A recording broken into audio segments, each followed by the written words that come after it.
Rasul Shallallahu Alaihi Wasallam juga banyak dialognya. Contohnya ini, berdialog dengan menggunakan pertanyaan, ala unabbiukum bi akbaril kabair. Itu dialog Rasul. Ala unabbiukum, apakah aku jelaskan bi akbair kabair, dengan dosa terbesar. Akbar itu dosa yang paling besar. Akbar. Sampai 3 kali. Qalu, maka para sahabat menjawab, bala ya Rasulullah. Maka Rasul menjawab, al-isyrak billah. Ini dosa paling besar. Besar terbesar ya. Akbar, kabair. Kabair itu dosa besar. Kalau akbar, terbesar. Jadi dosa teh ada yang kecil, ada terkecil, ada rada kecil, ada rada besar, ada terbesar. Nah, Rasul berdialog, ala unabbiukum bi akbaril kabair, sampai 3 kali bertanya. Para sahabat menjawab, ya Rasulullah, bala. Maka Rasul sendiri menjawab,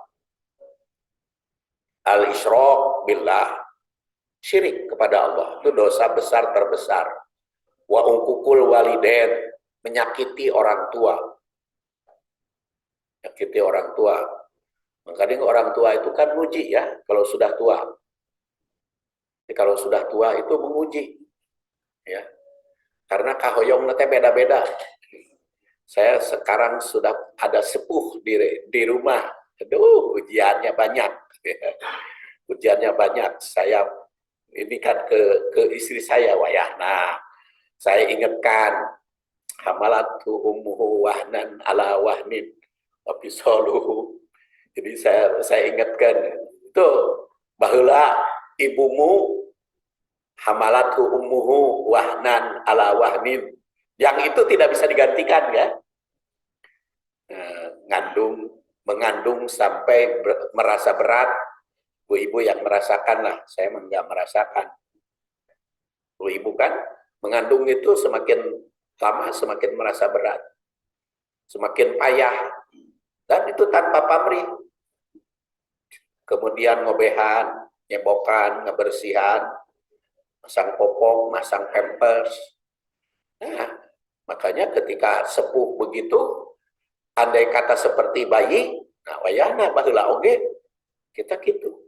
Makanya jangan hukukul walidain.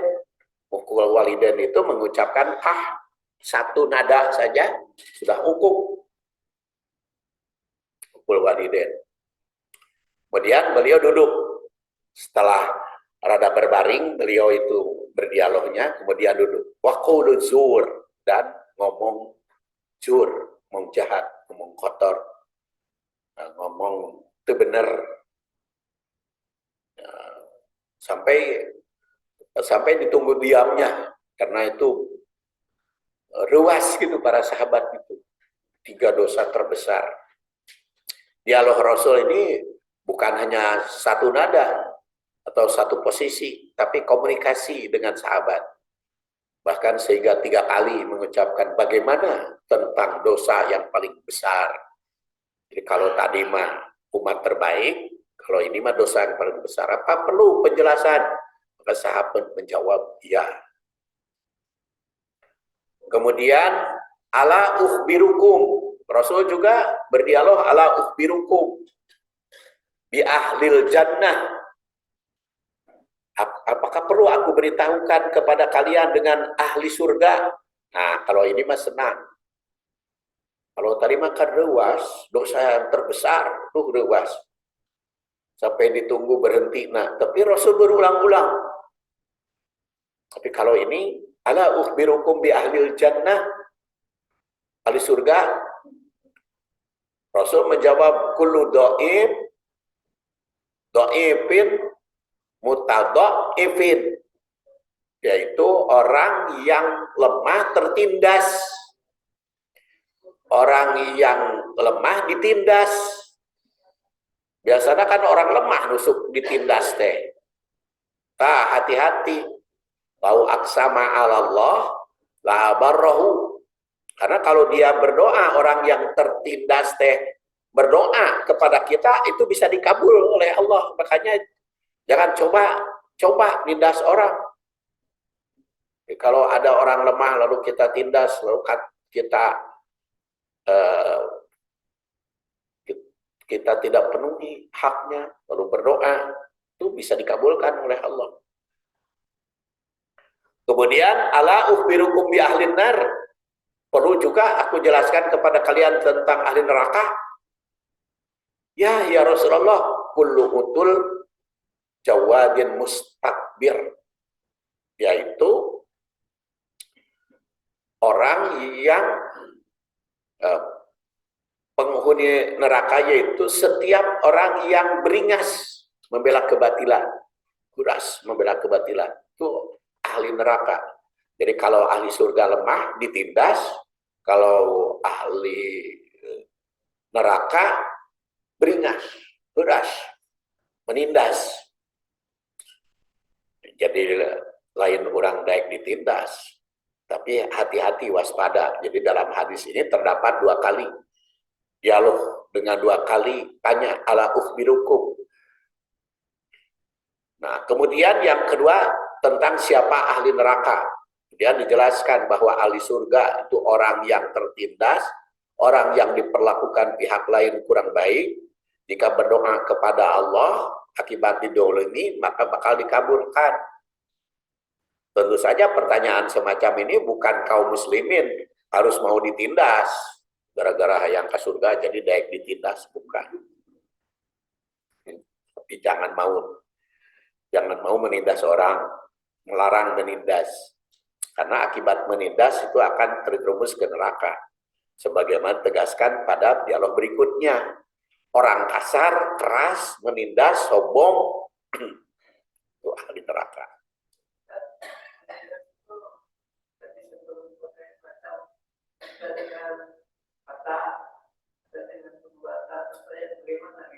Ya, kalau perbandingan tadi nindasnya sehingga orang itu tidak bisa bergerak, tidak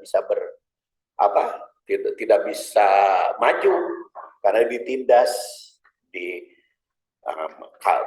Tentu saja kalau berkata dengan tindakan akan berbeda penilaiannya. Ya, karena memang perkataan itu kan salah satu tanda orang berilmu.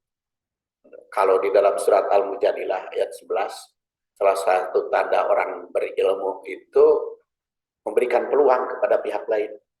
Jadi makanya semakin baik ilmunya akan semakin toleran terhadap pihak lain.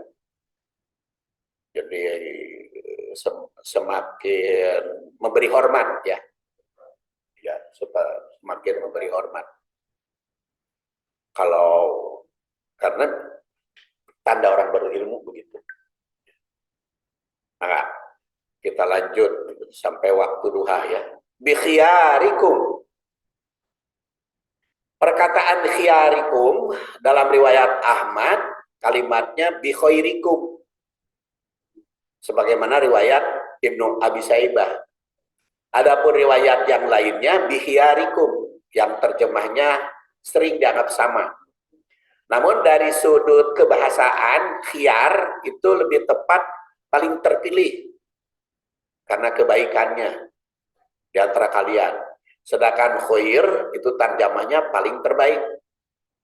Makanya di dalam Quran surat Ali Imran 104, ya. Fal takum minkum ummatun yad'una ilal khair. Khair terbaik, terpilih. Kuntum khairu ummatin ukhrijat linnas. Khair itu sering diterjemahkan paling terbaik, khair. Jadi kalau dianggap sama pengertiannya bisa saja, maka bisa dianggap yang terbaik atau yang terpilih, yarikum. Dan di sini dikatakan khiyarikum, dan Rasul juga menggunakan kalimat khiyarikum dalam berbagai hadis. Umpamanya zikir ketika ketakutan. Ala unabbiukum bi khiyarikum. Khiyar, qalu bala ya Rasulullah, qala khiyarukum alladina idaruhu dzukirallah azza wajal. Orang yang terbaik itu apabila ketakutan dikir kepada Allah. Kan hari orang namun ketakutan sok ngambek apa? Sok ngomong ke para ruguh. Kan banyak orang yang ketakutan tuh mau refleks, aduh, ayo nyebut anjing teh, nyebut ke apa? Macam-macam ucapan teh tah. Anu terbaik mah ucapan refleks nanti dikir. Itu kata Rasul, kata sabda Rasul. Ucapan tidak sadar nanti dikir. Bukan omongan-omongan yang kadang-kadang jorang gitu kan. Kadang-kadang orang ucapan itu lamun rewas, lamun rewasnya dikir gitu. Makanya harus dibiasakan itu dikir. Gelas kadupak bahe astagfirullah atau masya Allah, pokoknya dikir aja. Jadi jangan si bedul muyung. Ada kadang-kadang istilahnya teh si bedul muyung sih. Makanya, dan itu harus dilatih refleks itu supaya apabila kita ketakutan tuh dikir ya, menyebut nama Allah. Terus ada lagi hiyarukum ini lawan dari sirorikum ala unabikum bi sirorikum faqala umul tarsarun al mutasaddaun ala unabikum bi khiyarikum ahasanikum akhlaqan. Maukah kalian kepada kalian jelaskan siapa yang paling buruk di antara kalian? Yaitu orang yang mulutnya besar. Apa mulutnya besar itu apa? Calangapnya gede? Bukan. Banyak ngomong itu para rubuh. Gitu. Lamun cek urang Sunda mah bau sumut. Bau sumut.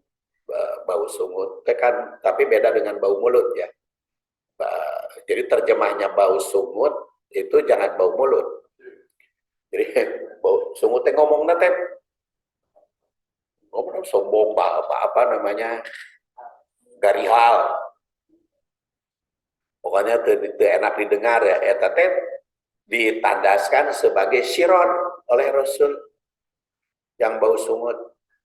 Itu orang yang paling baik adalah yang akhlaknya baik. Jadi dialog ini berisi perbandingan antara yang terbaik itu khiyarukum atau khiyarikum dan yang terburuk syirorukum.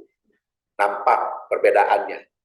Orang yang terburuk adalah orang yang besar mulut. Dalam bahasa Arab besar mulut. Dan kata orang Sunda bau sumut. Sedangkan yang terbaik adalah orang yang terbaik budi pekerti. Kemudian ala ukhbirukum juga khiyar lawan dari syirorukum, yaitu bala. Allah Ta'ala tadi ukhbirukum syirorukum al-masya'un bin namimah wal mufsidun bainal ahibah al-bagun bil baro al-anan. Maukah kamu kabarkan kepada kalian paling baik di antara kalian? Mereka menjawab, tentu wahai Rasul. Beliau bersabda, yaitu orang yang apabila berzikir kepada Allah ketika ketakutan seperti tadi. Maukah aku kabarkan kepada kalian orang yang paling jelek, paling buruk dari antara kalian, yaitu orang yang suka menebar kebohongan. Menebar kebohongan. Bahkan dalam hadis riwayat Tirmidzi sudah saya bahas pada waktu yang lalu, celaka orang yang bercerita bohong supaya diketawakan orang. Dengan bodor, kubohong, itu teh paling celaka dalam hadis. Supaya disering-seringkan cerita bohong. Coba dijawab, waktu kurban kan kemarin ada itu di WA, ngirim sahadat, ngirim cenua. Gubernur Jawa Barat sudah mengeluarkan SK. Dilarang berkurban dengan domba kuningan. Saya tanya, SK-nya mana? dari gubernur, kan itu cerita bohong itu. Makanya gubernur ngeluarkan SK melarang domba kuningan. Ya memang domba kuningan itu tidak boleh dikurbankan kan. Domba kuningan kan nutina kuningan ya.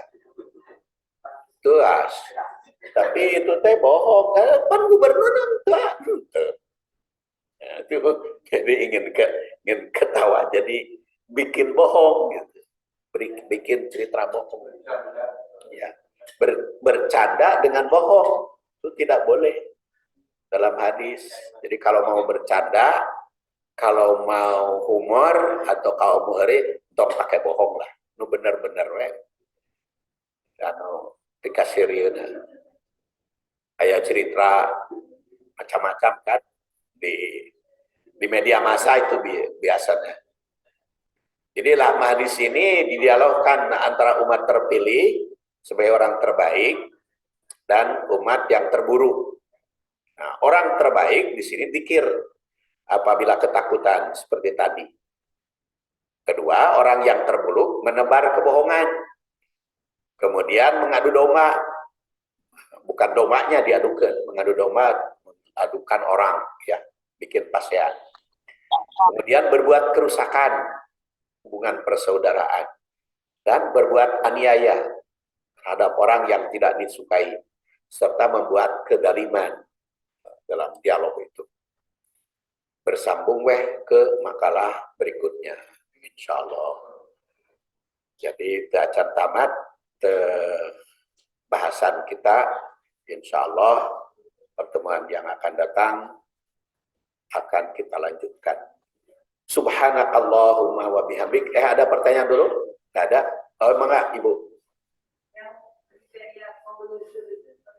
Ya, qauluzur itu bisa jelek ucapannya, seperti mengadu domba, bisa sumpah palsu, bisa juga yang mengakibatkan pertengkaran orang. Qauluzur itu. Tapi banyak ditafsirkan qauluzur itu adalah sumpah palsu juga masuk. Jadi dia bersumpah padahal itu palsu. Itu juga qauluzur. Termasuk akbar kabair. Masuk dosa yang terbesar. Bulan? Iya, verbal. Kalau kaul karena kaul itu. Jadi kata-kata qauluzur itu verbal sifatnya.